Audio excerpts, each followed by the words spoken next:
All right, so what he's done here is he's given us four reasons why science cannot explain the origin of mental states, right? The uniformity of nature, the contingency of the mind-body correlation, the epiphenomenalism and the causal closure, and the inadequacy of evolutionary explanations. So this now is the fifth thing that science cannot in principle explain, but theism can. And number five is science cannot explain the existence of moral, rational, and aesthetic objective laws and intrinsically valuable properties. And so you kind of hinted at this in some of your Yeah. earlier comments here. But he says most people acknowledge the existence of objectively true laws in morality, rationality, and aesthetics. The problem, he tells us, for scientism is that science is descriptive and not prescriptive. Science attempts to describe what is the case, but it cannot prescribe what ought to be the case. And thus, science must remain silent, he tells us,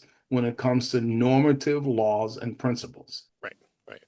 Why ought gravity be a thing? Well, this is what it is, right? That's what it is. But why ought it be even a thing? Well, because that's just how it is, right? Right. But ought. Why is it the case? Now, if the universe began with a being who was himself the bearer of intrinsic goodness, rationality, and beauty, then there's no problem with how these things could exist or from where they come. However, if scientism is true, the entire history of the universe is a story of how strictly physical things, strings, waves, particles, etc., with strictly personal properties, mass, charge, size, location, and so forth, combine accordingly to the laws of nature to form other strictly physical things with strictly physical properties. So everything is physical according to Yeah. scientism, right? So how in the world do these things like goodness and rationality and beauty and that kind of stuff come into existence when we have these physical things, right, that are strict, that have physical properties, and they're combined by physical,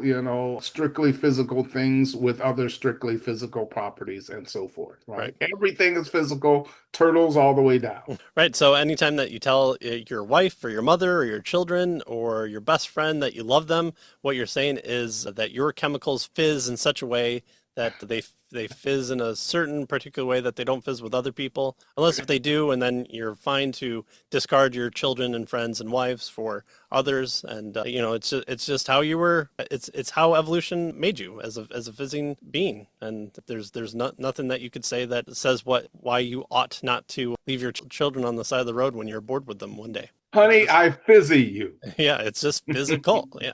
Well, there's no need or room for intrinsic normative value properties, whether moral, rational, or aesthetic, to come to be. As the late atheist philosopher J.L. Mackie admitted, the emergence of moral properties would constitute a refutation of naturalism and evidence for theism. Moral properties constitute so odd a cluster of properties and relations that they are more likely to have arisen in the ordinary course of events without an all-powerful God to create them. Again, the quotes from atheists are always very helpful in these cases.